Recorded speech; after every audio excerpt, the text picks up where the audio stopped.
Welcome back. Thanks again for joining us. Now, a quick correction. Throughout the course of the morning, we've been saying that Oscar Pistorius allegedly shot and killed Reeva Steenkamp, I should say. That allegation is incorrect. The fact is that there was a shooting on that day and that Oscar Pistorius did kill Reeva Steenkamp. The only thing that's alleged is whether or not it was murder. So just to clarify that one, the allegation is not on the killing, but the allegation is on the murder. And of course, Judge Masipa to decide on whether or not it was premeditated and whether or not it was murder or whether it was an act of negligence. We'll find out all that and more throughout the course of, not today, I think we're not expecting a verdict today, possibly tomorrow, about 2 days, give or take, or few, is that when we can hear Judge Masipa giving out her final verdict. But that's just one of the things we're having to learn, where to put that allegedly, just some legalese for you. And another thing that we've had to learn about is, of course, DNA analysis and where that fits in when it comes to crime. Now, since the beginning of the Oscar Pistorius trial, DNA evidence has been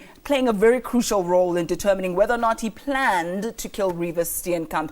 Tampering of evidence may lead to relying on the opinions of people who believe to have seen or heard anything when a murder happens. And of course, we will never forget those blood spatters and the testimony thereof. Well, to talk us through that and more, and the role that forensic evidence plays at crime scenes, is David Swanepoel. He is a trainer at DNA Project. David, a very good morning to you. Thank you so much for joining us. Morning, Amanda. Thank you for having me.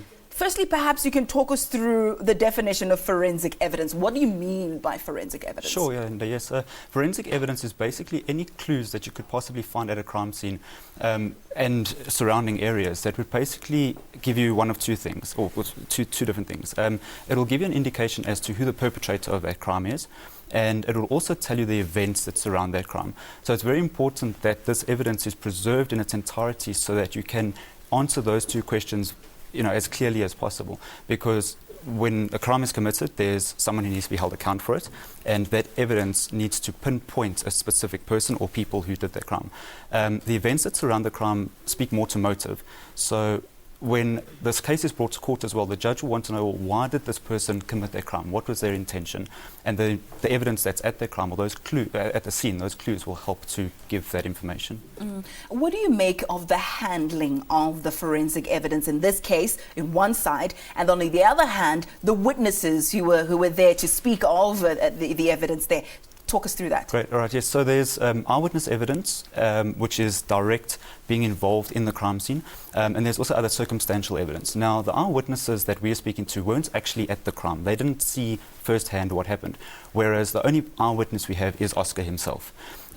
Circumstantial evidence needs to be weighed up, and we need to see how reliable that evidence is and the evidential value of something like that. Eyewitness accounts, and it's been proven time and time again, are not as reliable as we'd like them to be. And it's very much just human nature, the way we function, that when we're asked to remember something that happened, our minds have already, in the time that's passed, filled in a lot of other information, or we've already forgotten a lot of that information. And we've seen it happen where eyewitnesses, in this trial specifically, have contradicted each other. They may not have done it intentionally, but they just haven't. They've just remembered or maybe thought they remembered something that they didn't hear or see, or otherwise have forgotten a lot. And unfortunately, when it comes to having 30-odd witnesses like this, such as the neighbours, it's very difficult to have all the stories gel, completely. There will be these discrepancies.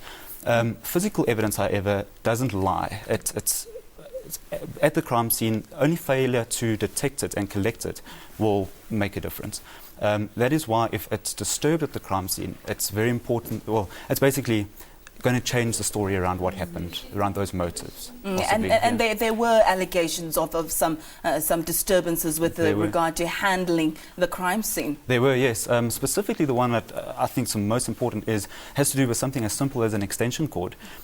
This changed, or basically went against Oscar's story that he moved the fan in because the extension cord wasn't there. Whereas, if failure to have seen it could have resulted in a different stance by the police themselves. They would have maybe not have alleged that he didn't bring the fan in.